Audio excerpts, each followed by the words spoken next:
Hey everybody, thank you for tuning into my channel.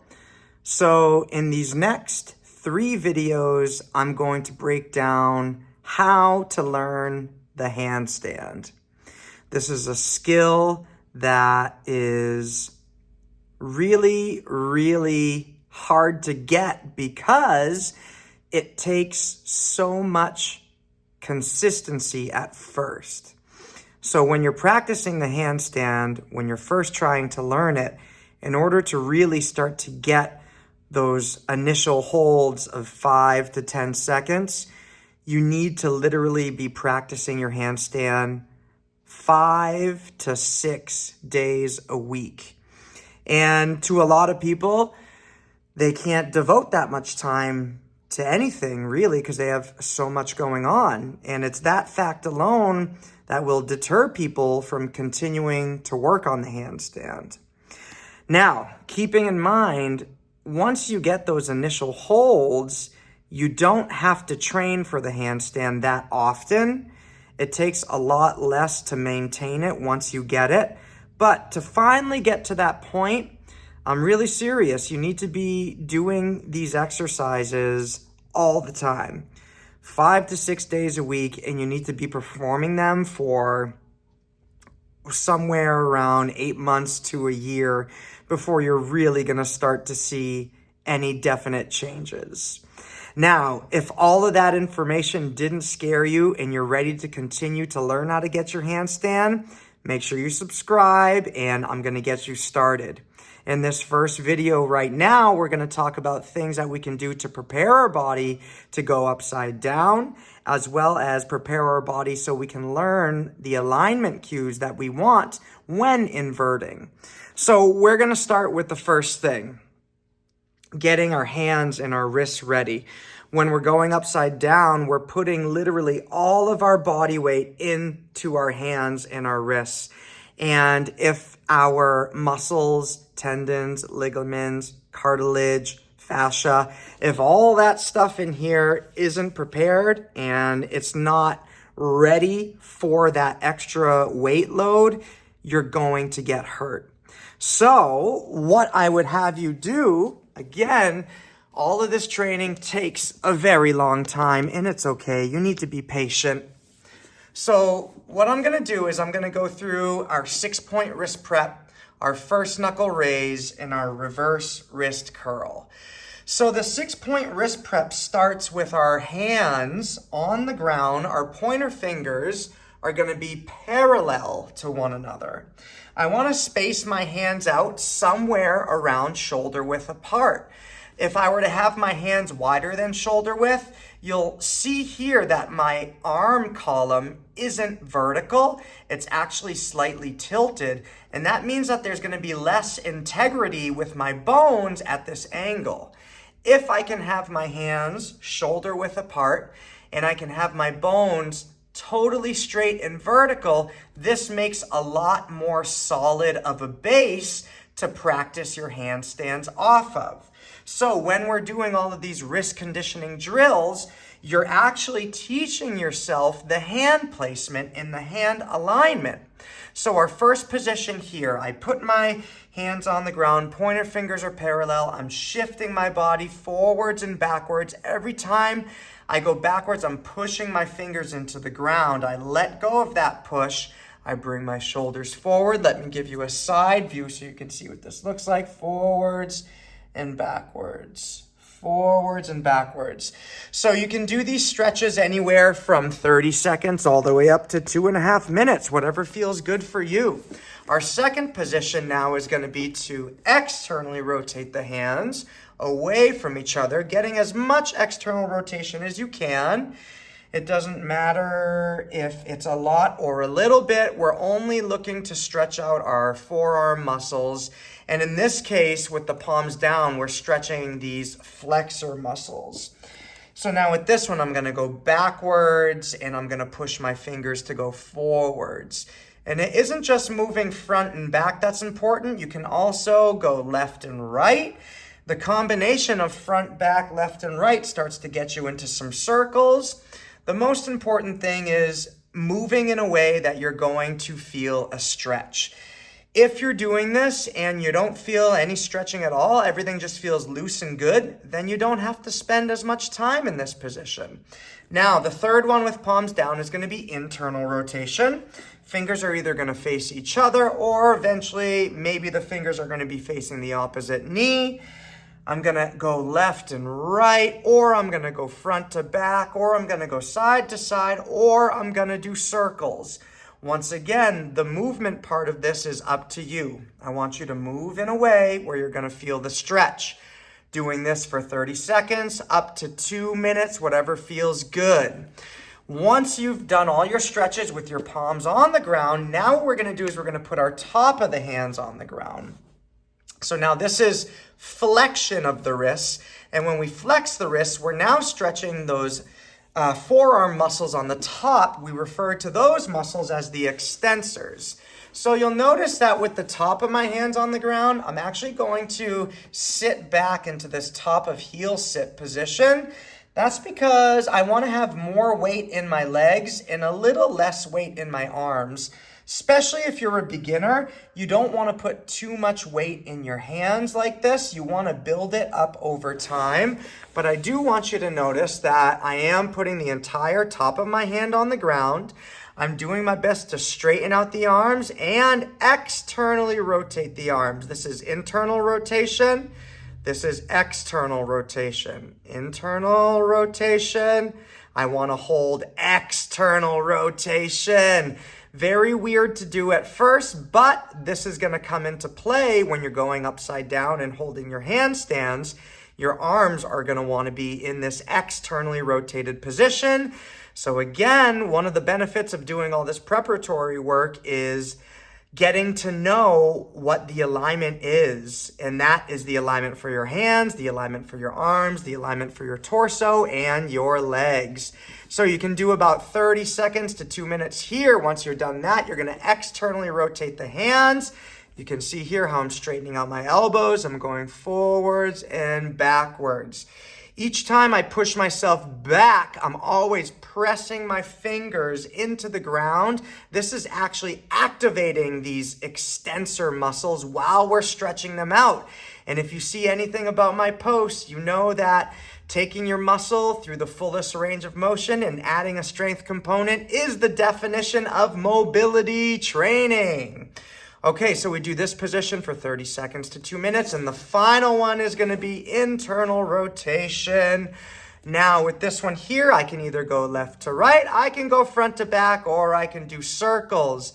Move in a way that you're going to feel the stretch. Make sure you're sprawling out all the fingers, and that's for every single one of these positions. Always sprawl the fingers out and push the fingers back into the ground. Great job. Once you're done that, you're going to shake for a good 30 seconds to a minute. Now we're going to get into the first knuckle raises. So again, I'm going to align myself up in that original starting position.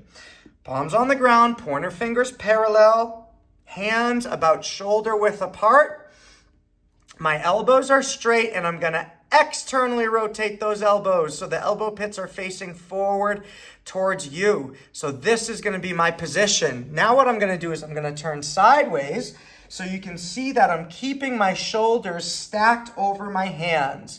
I'm going to lift my thumb and palm, and I'm going to bring the thumb and the palm back to the ground. Lift and lower. Lift and lower.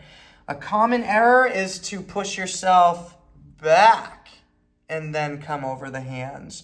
You don't want to do that. You want to keep your shoulders over the hands the whole time as you lift and lower. With these here, you're going to do 10 or 12 repetitions. Just like that. Again, I'm keeping the entire finger, my pointer finger, my middle finger, my ring finger, and my pinky against the ground, and I'm lifting my thumbs and I'm lifting the palm. Good. The other movement we're going to do is a reverse wrist curl. I'm going to go onto my fist. I'm going to bring the top of my hands down, keeping my elbows as straight as I can, and then trying to keep as tight of a fist as I can, and then I'm going to roll back up. When you bring the top of the hands down, naturally your fingers are gonna wanna open up because they don't wanna stretch. So opening the fingers helps relieve the stretch, and so does bending the elbows. But we wanna get these muscles and tendons, ligaments ready. So we're gonna try to keep a nice tight fist, and we're gonna try to keep our elbows as straight as we can. Once again, we're gonna do 10 to 12 repetitions with these. And you want to make sure with the first knuckle raise and with the reverse wrist curl that we're going to do 3 sets. So that was my first set. Then I would go through another 10 to 12 of these, go through another 10 to 12 of these. That would be set 2. Then I would do my third set. 1, 2, 3, 4, 5, 6, 7, 8, 9, 10. 1, 2, 3, 4, 5, 6, 7, 8, 9, 10 with those. Now, that is what you need to do. Here, let me get the camera a little proper for you. That's what you need to do in order to prepare your hands and your forearms for going upside down. Now, if you have been doing this for, let's say, like a week or 2 weeks straight, that's really good. That's a start. But in order to get all of the white tissue to actually change and adapt, it takes 3 times as long for the white tissue to adapt than it does the red tissue, the regular muscle. The reason why that tissue is white is because there's less blood that flows to it, and that's why it takes longer for that tissue to adapt. So muscle normally takes anywhere from 3 to 4 months to adapt. This white tissue, all the cartilage, all the tendons, all the ligaments, takes 9 to 12 months. So that means that you need to be doing this whole wrist conditioning routine that I just showed you every single day for about a year before you start to get the upgraded tissue, the upgraded muscle, everything that I was talking about. So remember, this type of training takes a long time and you need to be patient. Patience is the name of the game. You need to remember why you're showing up every day and why you're doing this. So always keep your why inside of your head, because if we can't remember why we're doing this stuff, chances are you're not going to continue to try and do this stuff. So always keep your why handy. Okay, so now we're going to talk about our alignment for our body. Now, this is all about learning what we need to do essentially with our stomach and with our shoulders while we're in the handstand position. So our first move is going to be the back body line drill. So with the back body line drill, I'm lying down on the ground. And what I'm going to do is I want to press that lower back into the ground. So me pressing my lower back into the ground is me doing a posterior pelvic tilt, or other people call it a neutral spine. Either way, you have to understand that you're actually rolling your hips. I am basically taking my tailbone and I'm pushing it down this way, away from my body, okay? And that's gonna allow me to press my lower back into the ground.